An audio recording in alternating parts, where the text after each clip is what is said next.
Hi, everyone. This is Lin Bouthillier from linbouthillier.com. I'm a certified trauma recovery coach, and I'd like to welcome you to another episode of my ongoing series entitled Monogamous at 13. This is the story of my trauma and abuse history. And it's told from two perspectives. One as the survivor of the trauma and abuse, and the other one is as a mental health professional who is trauma informed. So a certified trauma recovery coach is a person who has become certified in trauma recovery, and they are people who understand what trauma is, what causes trauma, what a trauma response can be for a human being, or what types of trauma responses human beings have, what this effect has on us in 5 different ways: emotionally, psychologically, relationally, biologically, and neurobiologically. And what are the ways that we heal it? What can we do to heal it? There's a whole lot more in there besides that, but that's just a general outline. And when we work with clients, we work as a co-equal partner. There's no power differential, and we cannot prescribe, we cannot treat, we cannot diagnose, we cannot do counseling, we cannot do therapy, and we don't have a planned outcome in mind for any person that we work with as a client. What we do is we give them unwavering support, attunement, lots of empathy and compassion. And when we say attunement, what that means is attuned listening, active listening, but without telling them anything about whether or not their feelings are acceptable or what happened to them is something that they should be ashamed of. What we do is we help people to understand that they have been through, usually, most often, an enormous amount of traumatic experience, and that they are not faulty, shameful, bad, broken, or malfunctioning. And then we help them through listening to them and understanding what they're telling us that they want. Then we support them to be able to live the life that they want to live.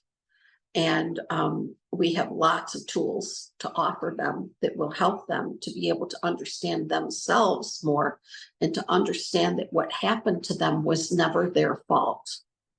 Well, one of the things I need to ask for all of my viewers is, when we're speaking about trauma, we need to be in a state of anchored and groundedness.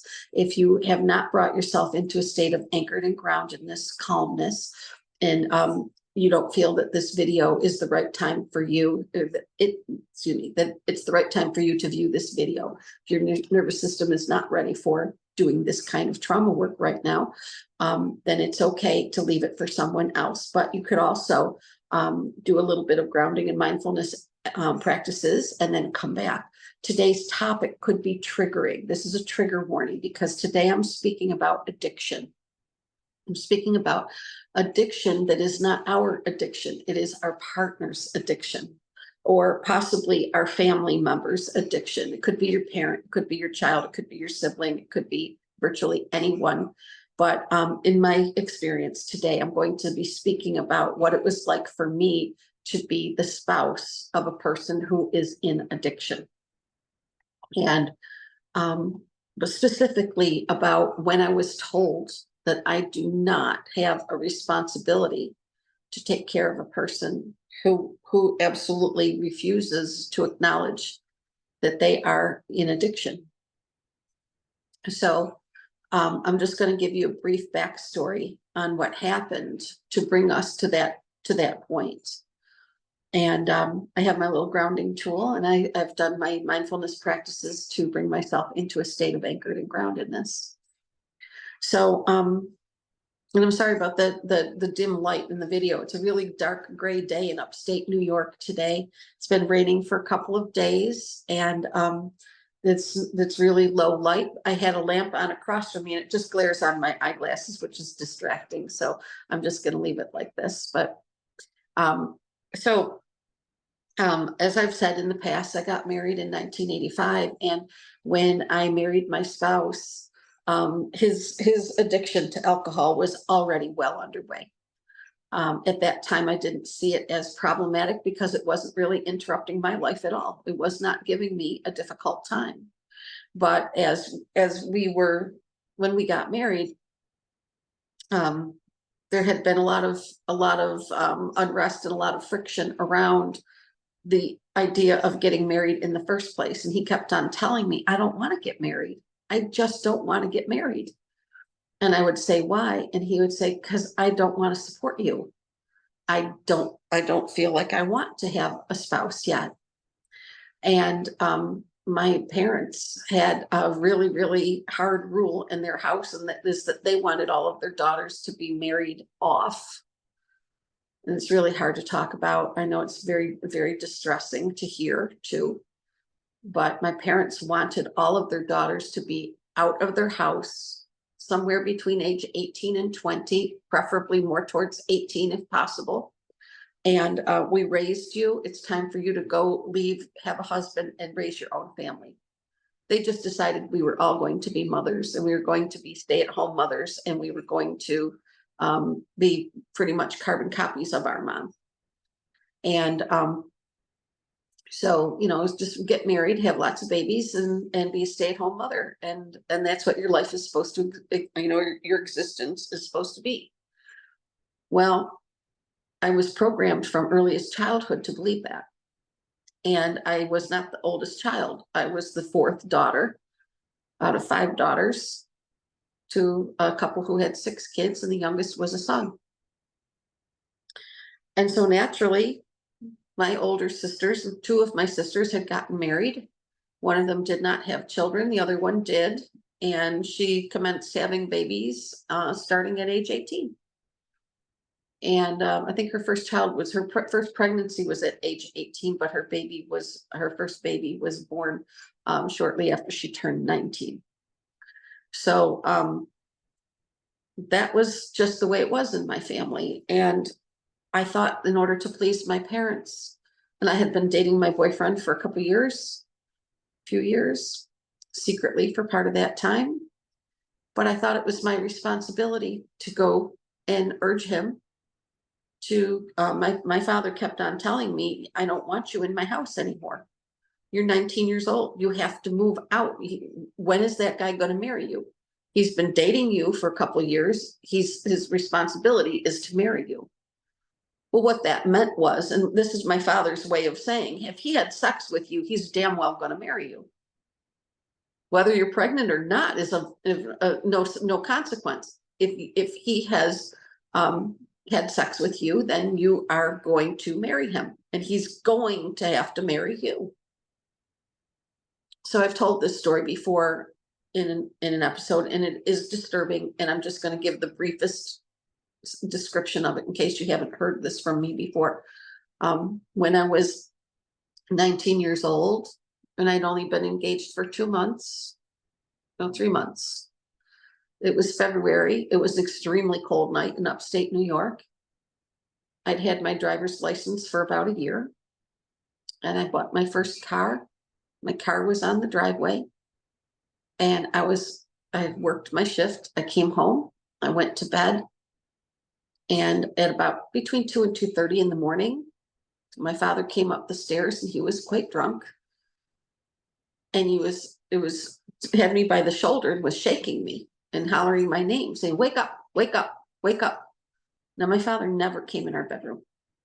Never. He did not come upstairs into our bedroom unless he needed to do one of 2 things: to put a fan in the window if it was a hot summer night, or to, he had a ladder that he purchased. It was a fire escape ladder. It was like a rope ladder with wooden rungs. And he had installed it in the window. So if there was ever a house fire, if we couldn't get down the stairwell, we could get to safety getting out the front of the house out of a window. And so he came up to install that. And it was just a box. It was in front of a window, and the ladder was nailed to the frame of the window. And it just sat there like that in case we ever needed to use it. Good thing he was a smoker, and we lived in a 100-year-old farmhouse. with really lousy wiring in it. But when he came upstairs, and it was between 2 and 2:30 a.m., I was sound asleep, and I thought the house was on fire. I thought this is the only reason why he could be hollering, wake up, wake up, wake up. But he wasn't hollering to the other kids. I had a younger brother and sister that also lived upstairs, and that, they had a bedroom. My sister and I shared the bedroom upstairs. That was the bigger room, and the smaller space was for my brother. And so I said, what, is the house on fire? And he said, no. And he was, and you can smell the alcohol on his breath. And he was just absolutely ripped. And he said, you are going to, he said, if you have that, when the hell is that guy going to marry you? And I said, I don't know, Dad. I don't know. And he said, well, you're wearing an engagement ring, and he hasn't set a date with you yet. And I said, no, he hasn't. And he said, well, he said, you're leaving now. I don't want you in my house. And he said, I don't want a filthy whore living with me. And you have to go now. Leave. He said, Dad, it's the middle of the night. I don't even have any place to go. And he said, I don't care. Get in your car and leave now. And I literally threw pants on under my nightgown, shoved my feet into my boots, threw my coat on, grabbed my purse, and left. I had nowhere to go. I had no money. I had no credit.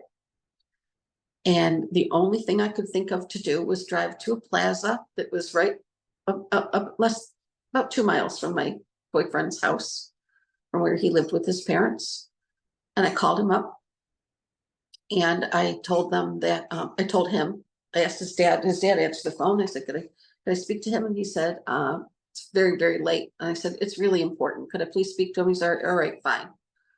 So a minute goes by, and then my fiance picks up the phone and says, hello. And I said, yeah, I got thrown out of the house. I was sound asleep. He threw me out of the house. It's almost 0 degrees outside. I have nowhere to go. Can I please come and just sleep on the couch inside of your house so I don't freeze to death? And he said, no, my parents wouldn't like that very much. So sorry, I have to go back to bed. I got to work in the morning. And he hung up on me. And so that was what was going on at the beginning of our relation. I mean, just before we got married. I mean, this is 2 years before we got married. And actually less than 2 years before we got married. And so when that happened, I wasn't getting the signals. See, I'd lived with an alcoholic parent, and I had lived through abuse, family abuse, domestic violence for years, since I was born. And I couldn't gauge for myself, what should I do in this situation? I didn't have the ability to think clearly like that, because what happens when we're traumatized? Prefrontal cortex, the front part of our brain, checks out. That is where executive function resides. And when we're traumatized, our executive function goes offline, and we can't think rationally. We can't make an appropriate response to something that just happened. We can go into a fight, flight, freeze, or fawn trauma response. And there's also, another one that starts with F. It's called flop. And what that means is our muscles don't even work right. I mean, it can be such severe trauma that we literally can't move. We go into a floppy ragdoll state, and we could evacuate our bowels. We could, empty our bladder. We could just be in such a traumatized state that we literally cannot function. Well, I was able to go, but my adrenaline and cortisol were just being pumped through my body, and I was just absolutely panicked. I was afraid I was going to die. I was absolutely afraid I was going to die of exposure that night. But after that happened, my spouse, who was not yet my spouse, began to do something. He began to show signs of stress, because he couldn't stand it that my father and my mother were pushing me out the door, wanting me gone. And if he has dated you and that means he has had sex with you, then that means he's responsible for you. We're not responsible for you anymore. And he has to take on this responsibility. We said so. He has to. You guys need to find an apartment. You need to get a wedding date set, because you're not going to live with him unless you're married. And we're forcing you to get married.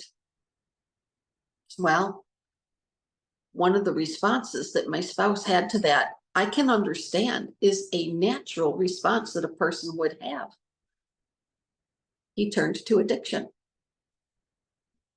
He was not able to handle that this family that he liked my parents. He told me often that he liked my parents. He liked my family. He liked my brothers-in-law to some degree, not a whole lot, but he did, got along okay with them at family gatherings.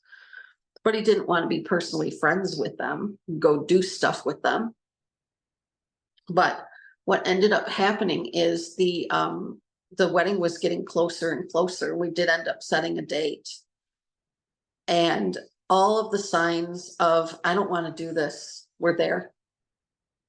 And one of the things he had routinely done, even before my father, was pushing me out the door to get married with him, to get married to him. Was this is a behavior that my fiance, my boyfriend, had before we were engaged and after we were engaged. And it was, and this should have been a giant red flag for me, but again, a highly traumatized girl, I wasn't able to see clearly what was truly happening until years later, when I could look back at it and then recognize a lot of signs were there. Big, huge, giant, billowing signs that were there that I was either missing on purpose because I didn't want to see them, or I just didn't have the capability to see them. But what he would do is take me out someplace and then start to yawn and stretch and, oh gosh, I'm so tired. I think I'm going to drop you off home. I just need to go home and go to bed. And I'd say, okay. And he would take me to the door. It might be, 10 or 11 o'clock at night. Might have gone out for dinner, might have gone to a movie or something. And then he takes me back home.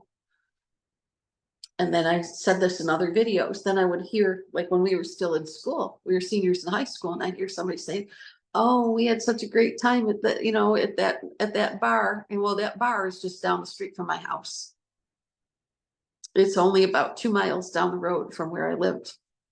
And he was faking being tired so he could put me back. He was done playing with me. He got what he wanted from me. And now it's time to go have the real fun with his buddies and with the girls who are allowed to stay out all night. And I was not one of those girls in high school. And even until the day I got married, I was not allowed to stay out all night. My parents absolutely forbid it. And so he was going to have fun in places where I wasn't allowed to go. And then because he had a fake ID. He wasn't 18 years old yet, but he had a fake ID. He could get into anywhere he wanted to go. So after, when we have our marriage approaching, he's got this pattern already well established for years. I take you out, we go have fun, I have sex with you, I take you to dinner. That is usually the order in which a date happened. And I use you sexually, and I take you out for dinner, and then I'm going to hang out with you for a while afterwards. And then when I get bored of you, I'm going to feign I'm going to feign either not feeling good, or I'm going to feign being really, really tired. And then I'm going to take you home. And then immediately after that, I'm just cruising down the road, pulling into a bar, going in, seeing a live band, hanging out with my friends, dancing with people, having a great time. He wouldn't dance with me, even at our wedding, but he would dance with people who were not me. Could never figure that one out. But it was one of the ways that a narcissistic person will hurt you. Whatever it is that they know that you want to do with them, they'll do it with other people and bar you from it. And it's just one of the ways that they enjoy hurting a person that they're with. It's just what they do.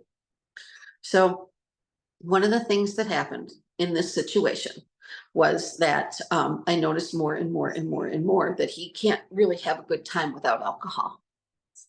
And he was, by this point in time, he was also an ACOA, an adult child of an alcoholic. And he was showing more and more and more signs of really, I mean, we couldn't go out to a dinner at a restaurant without him choosing the restaurant, because it had to be a place that served alcohol. If I chose a place that just opened up, it's a great place, want to go check it out, you say, we can't, they don't serve beer. If I can't have beer with dinner, I'm not going. And that was a clue for me that I was missing. But of course, when you live with an alcoholic already, and somebody else is not at the phase of alcoholism that your parent is at, it looks to you like they're not an alcoholic because they're in the early stages of it.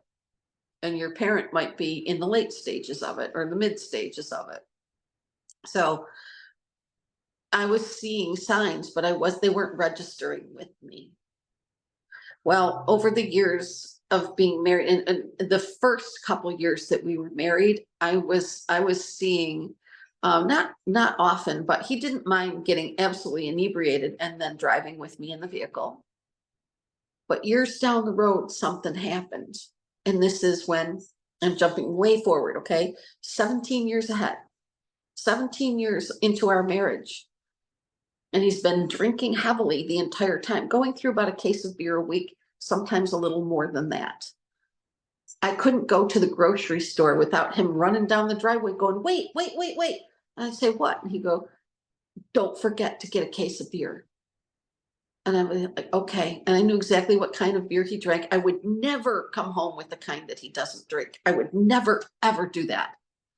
I learned really early on, you do not do that. You get the kind he likes, then everything's okay. But if something is like, if it's the same brand, but it's like, and he was drinking Molson Canadian at that time. Then he switched to Molson Light.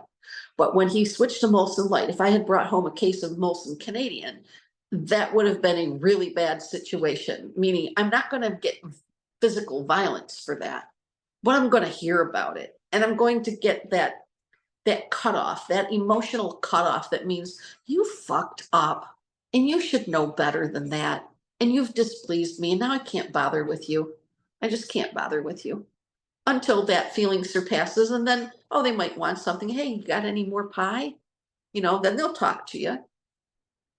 But when I had this happen, this thing that happened, this was a pivotal moment in my life and his life for multiple reasons. But his mother had been an alcoholic and she was mixing alcohol and Darvocet for years and years and years. Darvocet is an opiate pain medication. And it is absolutely not safe in any way to mix alcohol and opiate pain medication. Even without the opiate pain medication, she was drinking herself into oblivion. And her husband described her alcoholism symptoms like this to me. He said, sometimes, when it's time for us to go to bed at night, she'll get up out of her chair, take a few paces, trying to get to the bathroom and to get ready for bed, but she doesn't make it to the bathroom. She falls and hits the floor because she passed out while she was standing. And then I just go and get a blanket and put it over her and leave her there until morning. I'm not picking her up and carrying her to bed. And when he told me that, he wasn't looking at me. He was holding a cup of coffee in his hands. And I could see the look of pain on his face. He said, I've been through it hundreds of times. I can't stand it. But I've never asked her to stop. And I've never asked her to go into treatment. And I didn't argue with that. I didn't have anything to say about that. I'm just listening. But she died at age 70. And 3 weeks before her death, her older son died of a massive stroke. He had 4 aneurysms and he had a stroke. And they were brain aneurysms.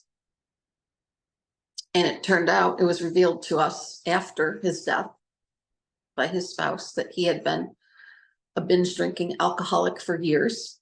and that he would disappear. He would go on a drinking binge somewhere where she had no idea where he was, sometimes for a week or 2 weeks at a time. And then he would come home and he would just sashay into the house and act like he had just been in the backyard cutting the grass. He just, oh, what's for lunch? How you doing? Everything okay in here? Not, hello, how have you been for the past couple weeks? I haven't contacted you and you don't get to know where I've been. But he was one of those people who did go on drinking binges that were away. And she never knew how far away until after his death. But she revealed this to me after her husband had passed away. Because some things came to light after he died. What he was actually doing when he was away was now made known to her by other people. But my spouse lost his only sibling and his mother 3 weeks apart in 2001. And his mother had her stroke on September 11th, 2001. And so everything changed for him. All of a sudden, half his family was gone. His family of origin, half of the family was gone. And within about 2 months, his drinking was so out of control that I didn't know what to do anymore.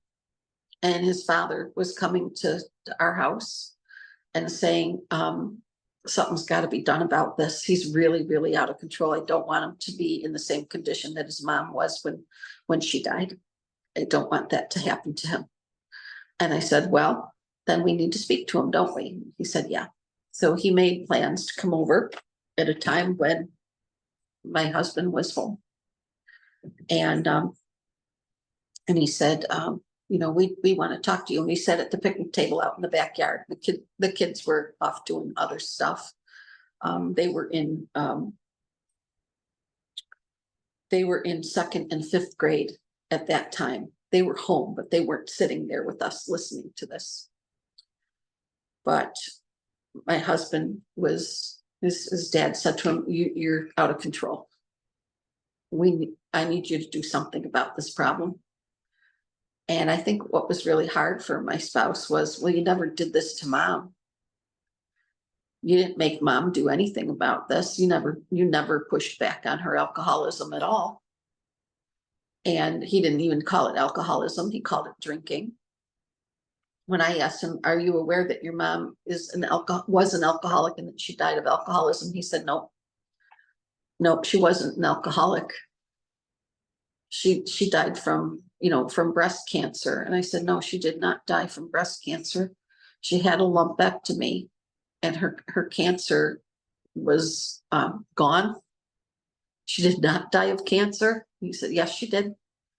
Yes, she did. She had emphysema and breast cancer, and that's what killed her. And I said, no, she died of a stroke. And she died of the breakdown of her systems because of long-term drug addiction and alcohol addiction that was untreated and unmitigated for her entire life. And it started in her teens, according to her husband, started in her teen years. And it was just a really sad and tragic thing. But he was in total denial and said, no, my mom was not an alcoholic. And he said to his father and to me, if you guys think I'm an alcoholic, you are mistaken. I am not. I do drink sometimes, but I'm not an alcoholic. I can control it. And we both said, no, clearly you can't. Clearly you can't, because our children, sometimes when you're the parent who's home with the kids and I have to be out somewhere, I have to be at work or whatever, and I come home and you are the parent who's been taking care of the kids, but you can't take care of the kids because you're passed out. You're in a chair with a half gallon of ice cream melting and pouring all over you, and you're too intoxicated, too blacked out on alcohol to recognize it. And the kids find you that way. And I had to say this to him, this has to stop. You're harming our children. Now I'm too afraid to go to work. I'm too afraid. I'm scared to death at home. I mean, when I'm at work, I'm scared to death that at home, my children are suffering. because of what you're doing, or I'm scared to death that you're going to put them in a vehicle and you're going to drive and you're going to kill them, or you're going to kill somebody in the neighborhood, or you're going to kill a pedestrian, a cyclist, another driver, yourself. It gets very, very, very convoluted, very terrifying, very sad, very distressing, and highly, highly, highly traumatic. So the dad and I could not get through to him. And he insisted that he didn't have a problem. And that when the kids came home and he was in that condition, I was only napping. I said, yeah, but that's not the only thing that's happened. There's been times where you have been passed out on your chair, passed out in the bed. I mean, it's sometimes this did not happen with him then. But I knew that my grandfather, when he would come home from a gin mill and he was completely and utterly inebriated, he would pass out in the vehicle.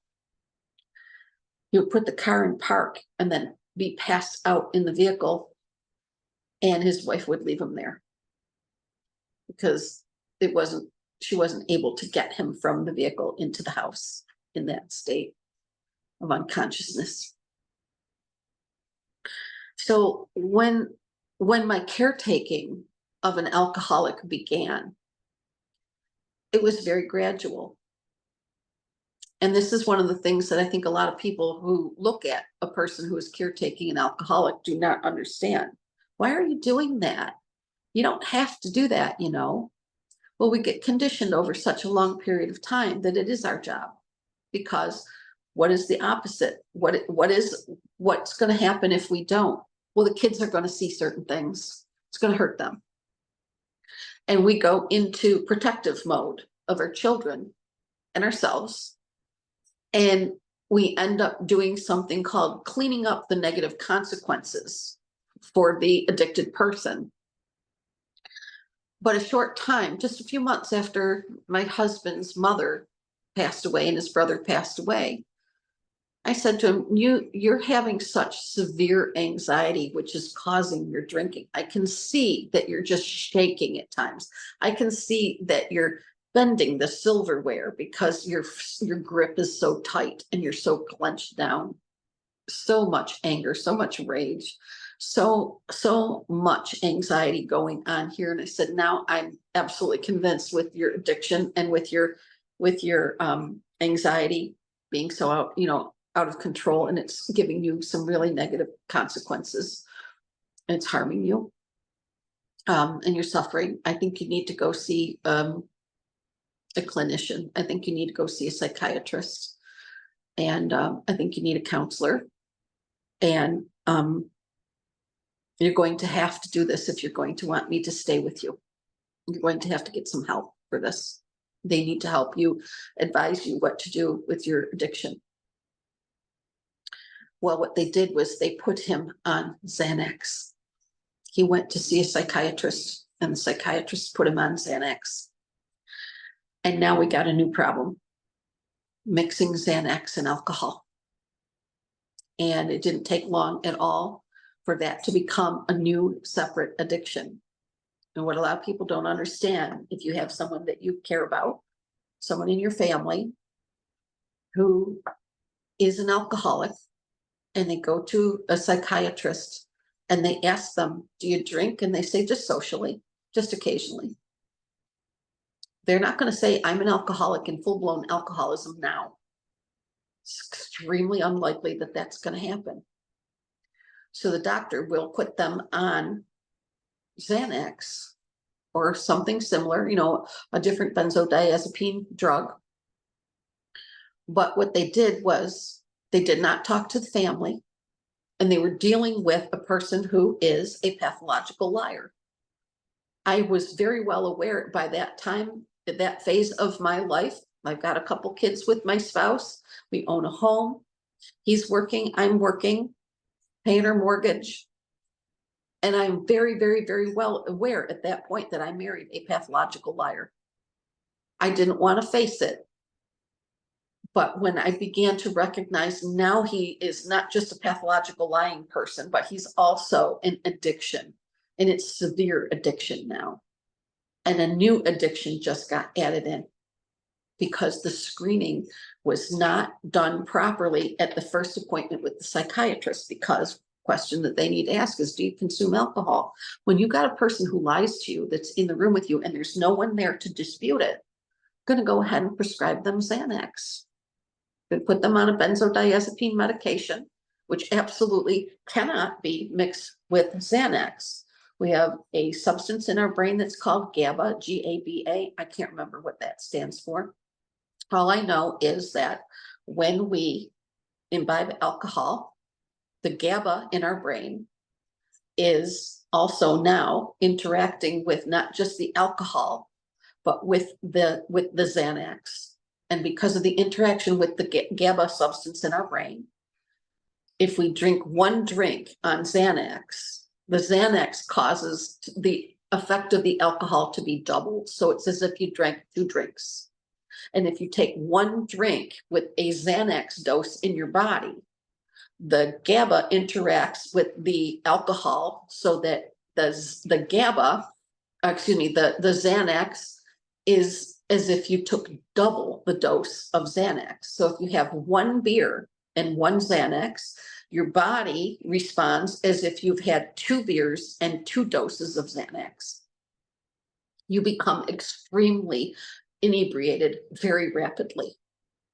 So you don't need to be drinking a high volume of alcohol in order to have devastating consequences.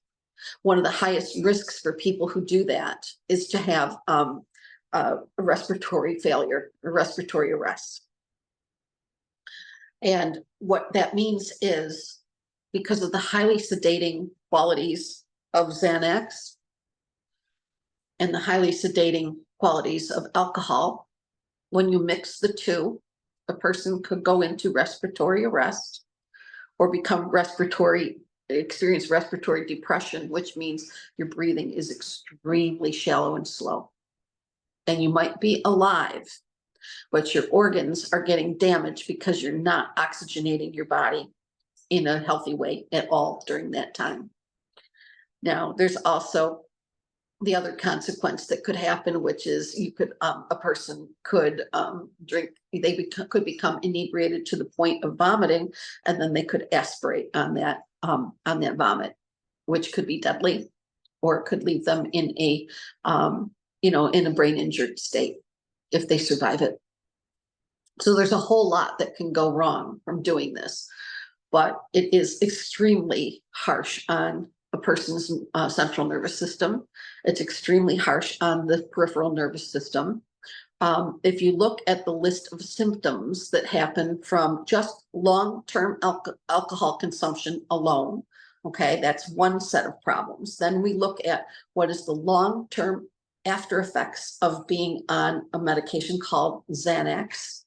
There's a huge list of side effects that can happen to a person just from being on Xanax for a long time.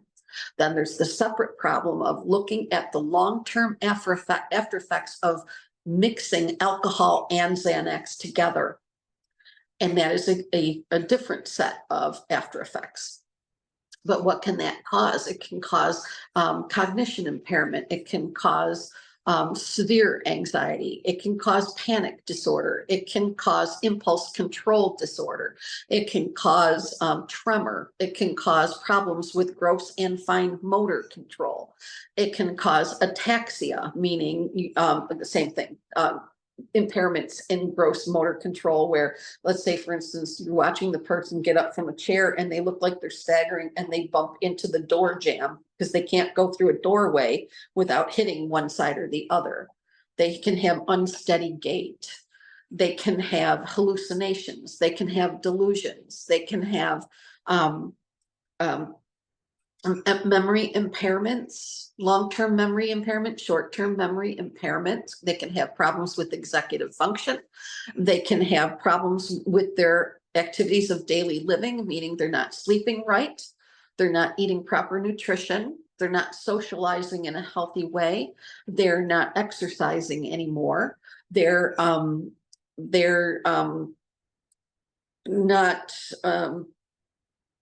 having, I don't know if I already said, like, healthy social engagement, that goes away. And then they can start to have impairments at their job, not understanding how to do their job very much. They might have to have, they might have to be moved from a job that they do to something that's easier for them. Some of them will start to find that they lose their job, they get let go because they can't function at the same level anymore that they used to. But what was happening with me from 2001 all the way to 2021 is that I am more and more and more and more and more and more and more put in the position where I believe it's my job to caretake the person who is the addict in my household. What does that mean? That I got to walk behind them, cleaning up after whatever it is that they have caused that's problematic, fixing everything, and making sure that the consequences for their actions and their behaviors do not get on them. I decide that it's my job, because what did I see my mom do for my whole upbringing, which is a dad's an alcoholic and mom covers it up. Mom makes all of the proof of it go away. She even cleans up the bottles in the morning before we get up for school. She makes all of that go away. You know, emptying the ashtray that's got, you know, a full pack of cigarette butts in it. Just everything that is associated with that person's addictions gets cleaned up by a person, tidied up, and kids come down in the morning and there's not much evidence of it for them to see. And that's one of the ways that they do that. And the child is learning, a child is absorbing. That environment is what they're absorbing. Well, after going through what I went through with an alcoholic parent, my dad was not addicted to anything else besides nicotine, but he was highly abusive. And then I move into a relationship that's an abusive relationship with a boy from school. And then as time goes by, that boyfriend is not only just abusive of me, and I'm trauma bonded to him, trauma bonded to my parents, trauma bonded in this relationship, the newer relationship with my boyfriend. And then I get into a marriage with him, and then there are children in the marriage. And I'm trying desperately to get my spouse to understand, you cannot continue to do this. Well, there was an incident where his friend, it was a friend of his from his childhood who grew up in the same neighborhood, but he was about maybe 8 years older than him. And maybe slightly less than that, maybe 7 or 8 years older. And he was his babysitter when his parents went out to card parties and out to dance halls and out to have fun, going to different stuff. He had a babysitter. His brother was old enough to date. His brother didn't want to look after him. His brother was 7 years older than him. So they got this guy who lived down the road to come and take care of him. And he thought the world of him. He thought he was the greatest guy ever. I couldn't wait to meet him because I'd heard so many wonderful things about him.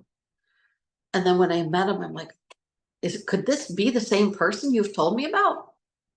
Because this person is openly racist, openly xenophobic, openly misogynistic, openly, I mean, just grossly narcissistic, horribly narcissistic. And by the way, has a little, you know, glug glug vroom vroom problem. Likes to drink and drive. Came to our house, and I you know, my husband had a bar installed in the basement when we were living together. His father was still alive, with a commercial refrigerator and a pool table, and it was just a glorious place to be if you like to have fun while imbibing alcohol, right?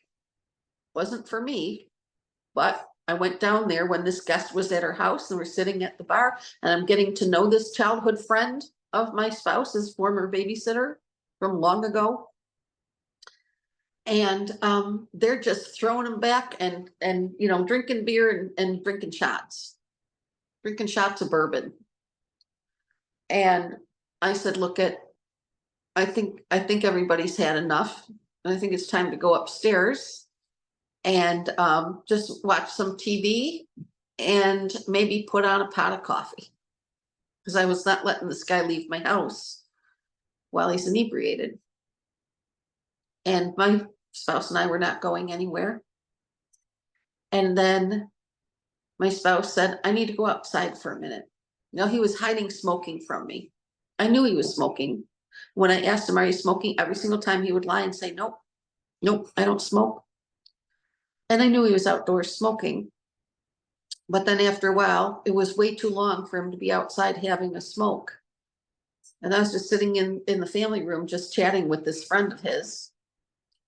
And it was maybe about 2:30 in the morning, 3 o'clock in the morning. And I said, something's wrong. I got to go out and find him. And I put on my boots and my coat, and I'm just sober as a judge. I mean, I don't drink at all, and I'm fully aware of myself and my surroundings. I have absolutely no alcohol in my system. And I go outside and I look out the back door, and he's not out there. And it's the month of March.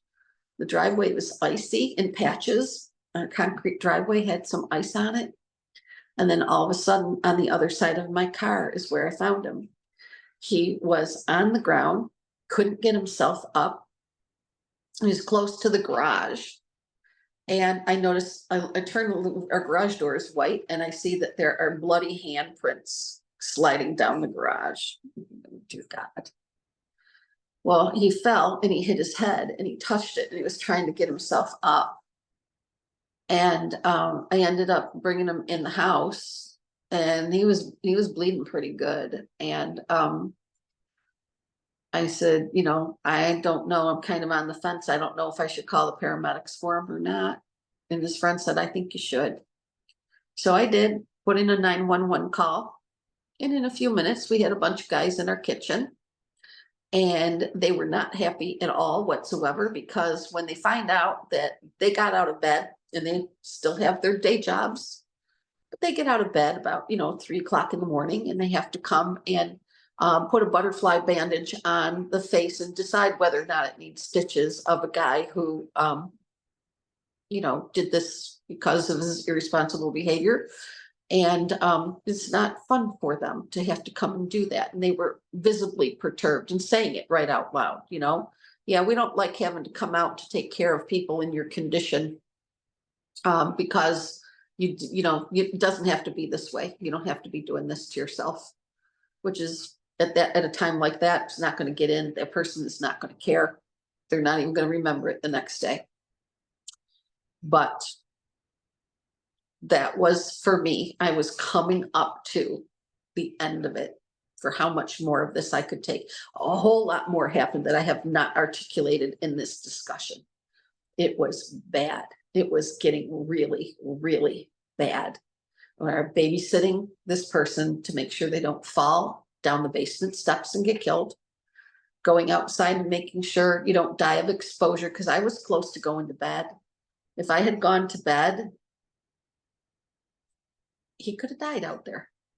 He could have died because he didn't have on a coat. It was only about 30 some degrees, like maybe hovering around 30 degrees.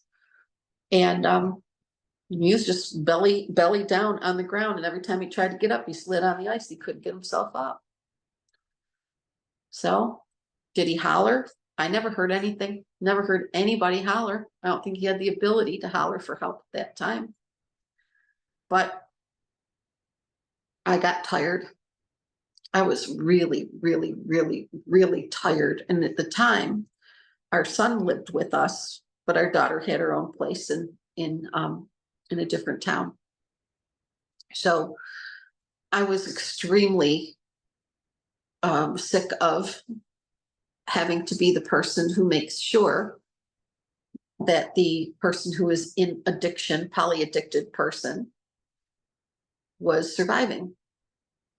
He would fall asleep at the table while he's inebriated on alcohol and Xanax, and it might be Sunday night watching a football game, and he might say, you know what, I feel like having some subs. What kind of sub do you want? And I would tell him. My son would order tell him what he wanted, and they would go pick them up. And then when they got home, is when my son would say, he became drunk while we were driving. When we left, he was fine. And then all of a sudden he starts getting the heavy eyelids and getting really, really slurred speech and everything. And I said, he keeps doing this. He goes down in the basement and he'll slam a shot and a beer. Put in the order for the food and then say, oh, I got to go downstairs for a second. And he goes down in the basement and drinks that drink or 2 drinks and then says, okay, grabs the keys, gets our son, gets in the vehicle, leaves, and then goes in and pays for the food. And then when he comes out, he's staggering. And my son came home from one of those and said to me, he almost fucking got me killed. He pulled right out in front of a vehicle. I thought we were going to die. And I said, well, I don't think you can get in a vehicle with him anymore. That's all I can tell you is that I would not get in a vehicle with him ever again. I don't. I personally don't. I can't tell you what to do. You're an adult, but I would not get inside a vehicle with him ever again. And to this day, still, I won't get in a vehicle with my spouse. I don't have any reason to, but if it ever came up, I would say no, absolutely not. For that very reason, you might be okay right now, but I don't know what you just consumed, and I don't know how many minutes we have until you're endangering my life and the lives of everyone else around you if you've got keys to a vehicle. So what happened to me from this is I began to break down gradually, a little bit, a little bit, a little bit, a little bit, a little bit, more and more and more and more and more, until I couldn't take care of myself anymore.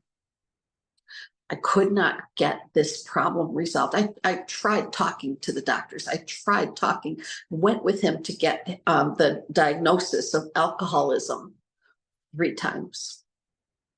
Once in an addiction center, once again at an addiction center, and once at his primary doctor's office. He was diagnosed formally as a moderate to severe alcoholic 3 times. And then he switched doctors. Psychiatrist retired, and she handed him off to another psychiatrist who just carried on with the same, kept on prescribing and prescribing and prescribing and increasing the dose, by the way, of Xanax, and then adding in 2 more other psychotropic medications with it, all of it mixed with alcohol. And I had reached out to that physician and said, this is what the situation is. And he said, I just don't see that it's a problem. I've already counseled him and told him that he has to, if he does drink, he has to time it to make sure it's when he hasn't had a new dose. And I'm like, what a load of horse pucky. If somebody is on Xanax, it says right on the medication that you cannot have alcohol. You cannot mix this medication with alcohol. It doesn't say anything about waiting a certain number of hours or anything like that. It's no alcohol on this medication. And the doctor's trying to find a way to satisfy the client that he can have alcohol, but it shouldn't probably be taken right after he's taken a dose of Xanax. That's just absolutely deadly. That is just absolutely straight up irresponsible behavior on the part of the physician. But when the family makes known that the person is doing that, misusing their medication, there should be some form of intervention at that point. And there wasn't. There was only just, I counseled the patient that he shouldn't do that. Whether or not he still does is of no consequence to me. So over time, with this problem increasing and increasing and increasing, and more and more and more consequences that are hurting me, hurting my family, and causing me to be in absolute terror that somebody's going to be killed. Somebody in my household, could be me, could be him. Might just fall down the basement stairs and break his neck and die. Someone in his family did die that way. And it's a terrible thing, but it gave me a breakdown. I wasn't mentally ill. I had an emotional breakdown. I could not stand the emotions that I was feeling from this anymore. It was just constant pain, constant fear, constant pain, constant misery. I just couldn't handle it anymore. And I wanted to get off the planet. I was ready to say goodbye to everything and everybody. And I turned to my mental health practitioner. I went to see him and I told him, I have a plan. I want to do it today. And he asked me, will you go inpatient if I recommend that for you? And I said, yeah. And he said, okay, good. And I got put into a psychiatric hospital so I could have 10 days of a break from all that. I was there to have a break. I was having a breakdown. It wasn't a nervous breakdown, as my spouse has said to people numerous times. I never had a nervous breakdown. I was having an emotional breakdown. It is what will happen to a person if they go through that long enough and intensely enough. It makes a person lose their will to live. And so when I finished the program, various different hospitals have various different programs. But I was at a place where there's 7 classes offered a day and you're expected and encouraged to go to all of them. If at all possible, they want you to be in classes from about 9 o'clock in the morning, right after breakfast, get your meds, and you start going to workshops. And they go until about 7 p.m. After supper, there's usually 2 more. Okay, so they have a very, very busy day there. It's like being in school all day. And at the end of the time there, they have helped you to be able to connect to yourself and to recognize that you don't have to do anything extreme to yourself. You don't have to harm yourself in order to get a situation that's untenable, unlivable, detrimental to you, to either escape it or to get it to stop or to find some alternative way for you to live. So part of the recovery from that happening to me was for me to go into partial hospitalization program for about 3 weeks. It's outpatient hospitalization every day, 5 days a week for 3 weeks. And I completed that program successfully. And then after that, directly from there, the following day, they've already made an appointment for you. All you have to do is show up to your appointment. And it's your first appointment with your new psychotherapist. And made sure that I had a person who had a master's degree in psychology and trauma. She was trauma informed. And she was certified in doing EMDR. And I worked with her for about a year. And that was the person who said, bring him into an appointment. I'd like to meet him. Because he wouldn't stop telling people that I was mentally ill. And that he thought that I had a condition called bipolar illness, which he could not define. He did not know any of the symptoms about it. And he kept calling her and leaving messages saying that I was bipolar and that I was manic and I needed to be put in the hospital again. And she laughed in an appointment. She said, would you like to hear the messages he leaves me? And I said, no, I don't want to hear it. And she said, well, I need to talk to you about this because he desperately wants me to see you as mentally ill and put you back in the hospital. And I wouldn't do that for anything in the world because I know you're not mentally ill. She said, you're a person who's been severely traumatized from living with a person who is abusive and also happens to be, he's not abusive because he's in addiction. They're 2 separate things.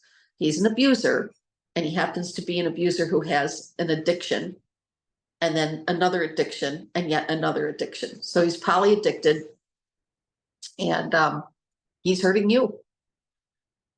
And I really appreciated that she understood that. But she said, you can't keep taking care of him. You don't have to leave him, but you can't keep taking care of him because you're going to end up right back, all used up, completely empty on the inside, feeling like there's no reason to get up in the morning. And I hadn't been showering. I hadn't been doing my oral care. I hadn't been cleaning my clothes. I hadn't been changing my clothes. I hadn't been engaging in my life. I was in a state of severe shutdown because I could not handle anymore caretaking a person who also abuses me, person who severely neglects me, A person who's in severe addiction and refusing to acknowledge that they had already been 3 times diagnosed as an alcoholic. I know it's now called AUD. It's the exact same condition. But what happened was we both went into that appointment, and that counselor said to me, she's not your, said to him, she's not your caretaker. I'm her counselor. I'm her psychotherapist, and I'm telling her that she is done taking care of you. It's not her purpose in life to make sure that you survive when you abuse your own system with chemicals. It's not her job.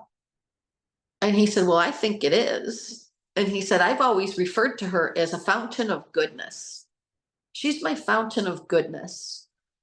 And I think that she likes taking care of me. And that counselor said, it almost killed her. You think she likes it? She comes in here and sits in here with me and tells me she cannot tolerate it. And she doesn't want to get caught in that cycle again. She's already gotten herself out of that cycle, but she's afraid she's going to get stuck back in it, kind of like sucked back into that vortex of need. And so she said to him, her job, and she's saying to me also, her job, pointing to me and saying, you, Lynn, your job is to take care of yourself. And you are an adult, and it's your job to take care of yourself. But you don't get to self-destruct and have her take care of you and have to live as if she's responsible for you. And I said, but what if he dies? What if he falls down the stairs and breaks his neck and dies? What if he dies of the elements because he fell on the driveway while he's inebriated, and I'm, dozing off on the couch watching a movie, and it's late at night, and I think that he went to bed, but he's not in bed. He's outside because he kind of snuck out to go have a cigarette, which I'm not supposed to know about. And he's being deceptive with me. And I might not know that he went out the door because he can be so silent, moving through the house, doing what he wants to do. But what if he dies? I'm never going to be able to live with myself. I'm not going to be able to handle that. I will have a breakdown if that happens. And she said, if he does mix alcohol and Xanax and is inebriated to the point where he can go into respiratory arrest, or if he has an accident and hits his head, or if he goes outside, falls down and dies in the elements, or if, he gets in his vehicle and he drives down the road, never makes it to the corner and goes off, hits a telephone pole, ends up in the ditch and dies, that is not your fault. You are not responsible for that. He is. And that was a huge life-changing moment for me. She's the only person in my life who had ever told me that what happens to him will not be my fault, because he chose what he's doing. I didn't put the pills and alcohol down his throat. And she said, pointing at me, say, Lynn, if you want to survive, you have to let go of taking care of him. It's not your job. And I said, then what is? What am I supposed to be doing? And the answer was living your best life the best way you know how. If you want to stay married to him, if you want to stay living in the same house, that's up to you. I can't force you to leave. But when we asked him today, do you have an addiction problem? His answer was no. No, not at all. And he didn't miss a beat. And he said, but I think, and pointing at me, saying, I think that she has serious mental illness because she thinks that I do. Just serious as could be. She must have severe mental illness because she keeps saying that I'm an addiction when I'm not. And the counselor, the therapist said, but she was with you in 3 separate offices where she can name the addresses and who the practitioners were and what month it was of what year when you got diagnosed with moderate to severe alcoholism. Did those diagnoses happen? And he said, yes. And she said, that's not enough proof for you? And he said, no. She said, please explain that to me. How can that be not enough proof for you? And he said, because those people might not be accurate in their ability to diagnose it. And I think that all three of them were wrong. Well, years went by, and then in 2023, we went to one more. Same exact thing, except for by now, the name of the disorder is changed. It's now alcohol use disorder. It's not alcoholism. Same exact disorder. They changed the name so that more people would get treatment because it's a less shaming name. So we went in, and the same thing happened at each and every place. All 4 places, all 4 times that he got a diagnosis and I was present. They did the assessment, just asking him the questions, and they got the result that he does not have an alcohol use disorder or did not have alcoholism. They said, you don't even have a problem. Why are you here? And then I said, could we please redo the assessment with me answering the questions for him? And I will be absolutely truthful with you. And they said yes. Each one of those 4 people said yes. And so when it was done the second time, with the actual true and accurate answers, he was diagnosed with moderate to severe alcoholism. And then on the last one, moderate to severe alcohol use disorder. And so each one of those times when we left an office, that person said, I understand that you weren't able to be truthful with me. And I'm glad that you had somebody with you, because you wouldn't be getting the recommendation of going into treatment if you come in here and give false answers on the assessment. Well, that's the whole reason they give false answers, is because they don't want treatment. I'm not a huge fan of Dr. Phil, but he used to always say on his 3 p.m., I live in the Eastern time zone. It was on at 3 p.m. every day, Monday through Friday. He would say, the person who's in addiction, they do not want anyone or anything to get between them and their addiction. They're holding it tight, hugging it to their chest. This is mine. This is my security. Nobody's taking it away from me. And they will say whatever they have to say to make whoever is trying to get between them and their addiction to go away.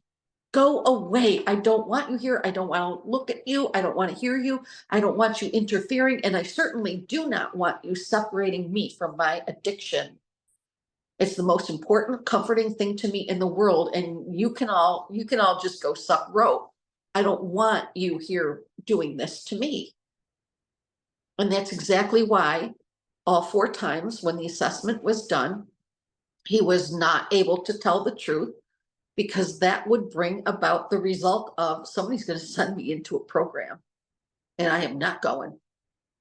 Well, he went into a program in the city of Buffalo, and he relapsed immediately the day it ended. And I gave the ultimatum: you can either go back into the program Monday, I'll go with you, I'll drive you again, you go get another assessment and go through into the program again, or we can go to a divorce attorney's office. And he went through that program, and a short time later he relapsed. And then we went to his medical doctor, and I said, we've already been through 2, what do you call it? I guess you would call them cycles of treatment. Went through the program once, then went through the program again immediately after. And we're still right back where we were. And what do you recommend? This is a primary doctor's office. And he said, I want you to go into treatment again. And he did again. And it didn't work out for him. And then I just gave up for the longest time. So this is from like 2005 or 2006, all the way through to 2023. Hung in there all that time, making absolutely no progress whatsoever on getting him treatment. And then 2023, I said, it's either this or we're not going to live together anymore. We'll never live together again. And we were already living in separate houses. And he kept on saying, I want to live with you. I want a relationship with you. And I said, this is the last one. get to do this one more time. I'll go with you. And we had to redo the assessment because he lied all through the entire first one. And then he got diagnosed with moderate to severe alcohol use disorder at the end of our appointment. And he went into a program at that facility.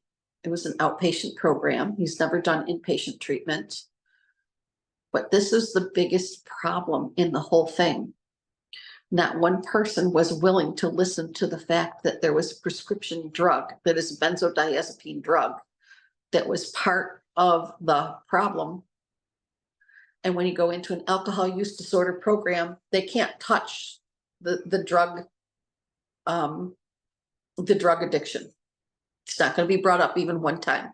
We're strictly dealing with alcohol use disorder.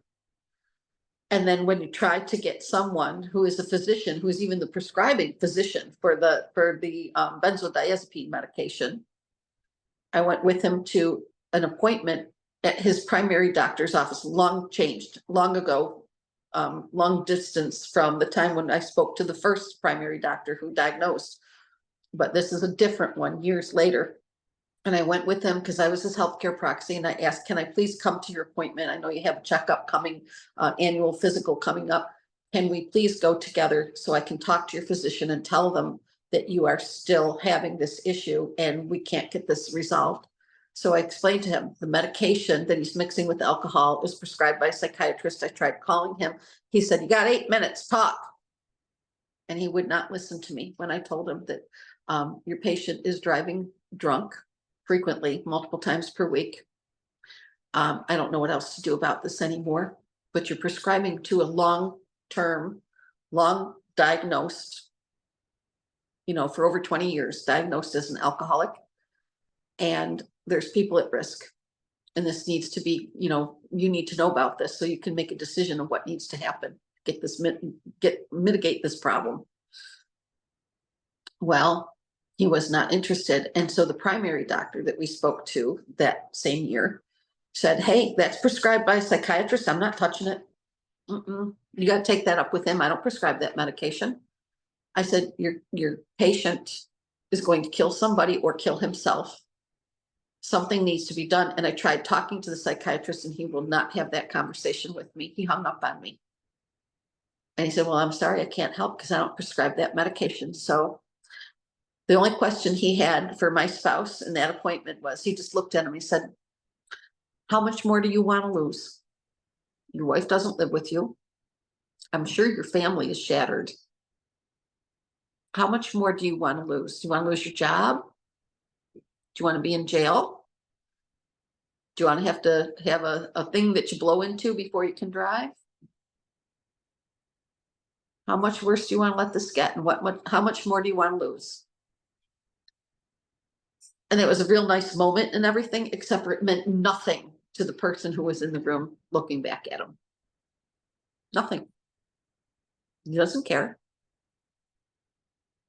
So when I was told in 2021, in a session with my psychotherapist, that my spouse attended, the question was, are you going to continue to live this way? To me, are you going to continue to make a choice to take care of him this way?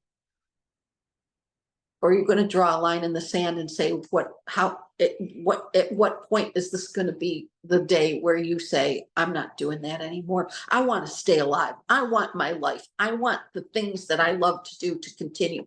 I want to be here. I have the right to be in this dimension, and nobody else who has any kind of problem at all whatsoever, whether it's addiction or personality disorder or behavioral problem or whatever. None of them, not one single person has the right to knock me off the planet because they're abusing me so severely that I can't enjoy my life at all anymore. Who has the right to do that? My needs matter too. And that was what I got from that appointment that day. That was the message, loud and clear. Your life matters. Your needs matter. Are you going to let somebody who's in severe addiction make you so sick along with them that your best option is to go non-physical? Is that really what you want to do? And I'm sitting there going, no, no, it's not. It is not what I want to do. So I went through 2021 and 2022 of doing every single thing I could do to heal my trauma. And then I got into a program, went into school to become a certified trauma recovery coach, because I thought, not only do I want to be a certified trauma recovery coach, but I also want to know what more can I do to heal what's inside of me that shouldn't be in there because it's somebody else's garbage. What can I do about that? How can I get myself to be okay after everything that I've been through? And what happened was the course that I took through the IAOTRC, International Association of Trauma Recovery Coaches, did leaps and bounds way more in a year of education than everything that I had tried up to that point. Lots of counseling. I was even put on medications that should never have been prescribed for me because they were treating me for depression. I was not being treated for trauma. Depression was just one of the after effects of the trauma, but it was fixing nothing. So for me to be on that medication was completely inappropriate. I'm not saying it is for anybody else, but I was on it for years and it did nothing to help my trauma. The only thing it did was to make me gain almost 100 pounds and made it so that I felt so awful about myself that I had a new problem. So my doctor, when we learned about how severe my trauma was, my doctor went through my medication, said, oh my gosh, no, so many of these things that you're on, we do not need. You do not need, you never needed them. They never helped you, right? So we're going to slowly get rid of them. And that's what we did. And then I began to live by myself. Then I began to heal my trauma. And then I began to make the focus of my life, not just healing my own trauma, but helping other people in the world to understand that their life is worth living. And whatever is traumatizing them from the past, whatever is traumatizing them now, whatever wounds they have inside, we can take it all apart on the table and we can look at it and we can sift and sort through and figure out what do you want and what do you not want. And then you can have the support. I can support myself. I can teach you how to support yourself in ways that you never even imagined were possible for you to have a reason to want to get out of bed in the morning and live your best life, your healthiest life, your most connected life, being connected to self, being connected to your environment, being connected to other people, being connected to your world, being connected to the universe. And the most important word here is connected, being connected. How does that happen? Tiny, tiny, small understandings about why connection and reconnection are so important. Letting go of what doesn't serve us and connecting in a meaningful way to what does, and knowing the difference. What's healthy, what's unhealthy for me, what I want, what I don't want, what serves me, what doesn't serve me. And then little by little, we start to notice, I'm living again. I'm living. I care what I have on. I care what my weight is. I care what my teeth feel like. I care whether or not my body feels healthy. I care whether or not what I'm eating is nutritious. I care whether or not I move my body and get some exercise. I care whether or not I walk my dogs or I give them loving care every single day. I care whether or not my vehicle is taken care of properly. I care whether or not my surroundings are tidy and clean and pleasant. I care whether or not my home is a healthy home. I care whether or not a relationship that I have with a person is either abusive or it's non-abusive. All of these things come into clear focus when we do something as simple as stopping caretaking a person who is in severe addiction. The only thing I can liken it to is not knowing how to swim very well, being not a strong swimmer, and somebody in the water next to you is drowning. What's going to happen when we go to try to save them? They're going to pull us under. And if we're not a strong swimmer, we're not going to be able to swim them out. And their panic could actually be what ends our life. I didn't want to do that. I did not want to give any more of that to that person. And some of you might be saying, but that's your spouse. You had an obligation to do that. And to that, I will say, you're incorrect. That is just a belief that you have. It's not accurate. It's not correct. It's not truthful. The truth is, I have just as much right to live unharassed and unabused and without being made responsible for somebody else's poor choices. I was never responsible for somebody else's poor choices. And the reason that they got me hooked in the first place is because they were already going down that road. And what were they raised with? A parent who was in addiction and another person who, the other parent who played the supporting role of the addict. Every single day in that household, the exact same thing played out. Same as in my household. My mother was playing the supportive role to the addict who ran the house. And at his home, his father was playing the supportive role to the addicted mother who ran the household. Total control, absolute total control from each of these people who were in addiction. My father ruled at my house with an iron fist. His mother did at his house. And the result is the person who is forced or pushed or sucked into the supporting role for the addicted person is going to get sick. They're going to get emotionally and psychologically and physically and relationally, biologically and neurobiologically sick. Doesn't have to be that way, and it doesn't have to stay that way. If you're suffering through that, whether you're the addicted person or whether you're playing the supportive role in the addicted person's life, doesn't have to be that way. This has been a good discussion. Thank you for being here with me for it today. The question always comes up at the end, what on earth can we do about it? It's very, very simple. Education, self-care, go see a counselor, go to an addiction counselor, get yourself the best psychotherapist and best medical doctor, psychiatrist that you can find in your area. Get to them. If you don't have insurance, ask them if they will take somebody pro bono that you really, really, really need to be seen. If you don't have insurance, they might have a sliding scale payment system. And if they can't see you, if they're ethical, they will recommend you to somebody who can. A clinic where you can go get seen, and that they will take into consideration if you don't have income to pay. Get yourself the best help that you can find in your area. And if somebody tells you that they don't see that addiction as such a problem, go on to the next person. If they don't listen to you, go on to the next person.